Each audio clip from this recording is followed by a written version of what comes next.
পাশে আছে 12 ফিট, হাইটে আছে কিন্তু হলো আপনার 8 ফিট। কালারের যে স্মুথ ভাব, হ্যাঁ, যে চিকচিক ভাব, এটা আপনি এনামেল কালারে পাবেন না, কারণ আমার কালারটা বরাবরই হচ্ছিল ডোকো কালার। এটা কিন্তু এই গেটের সাথেই বসবে, এটার উপরে বসবে। উপরে লেখা আছে বিসমিল্লাহির রহমানির রহিম।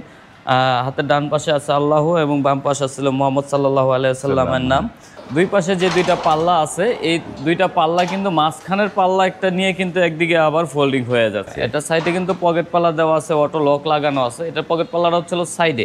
আমাদের কাজের কোয়ালিটিও স্পেশাল এবং মালের যে ফিনিশিং সেটাও এক কথায় বলতে গেলে সব মিলেই স্পেশাল। ডোকো পেন্টের বৈশিষ্ট্য যেটা হচ্ছে সেটা হচ্ছিল প্রত্যেকটা গেট আগে এইভাবে পুটিং করতে হয়। এটা হচ্ছিল হার্ড এনার পুটিং। আউট ফ্রেম আছে 2 ইঞ্চি বাই 2 ইঞ্চি বক্স, গ্যাল বার্নিশ করা, পাকা 12 গেজ মোটা। এখানে আছে 1.5 ইঞ্চি বাই 3 ইঞ্চি বক্স, সামনের দিকে 3 ইঞ্চি আছে, ভিতর দিকে আছে 1.5 ইঞ্চি, গ্যাল বার্নিশ করা বক্স, পাকা 14 গেজ মোটা। এখানে আছে 6 মিলি প্লেট, 6 mm প্লেট দিয়ে। এটার দাম কত পড়লো, কত টাকা? এটা হচ্ছে হলো 6 mm প্লেট দিয়ে মাত্র 1500 টাকা পার স্কোয়ার ফিট।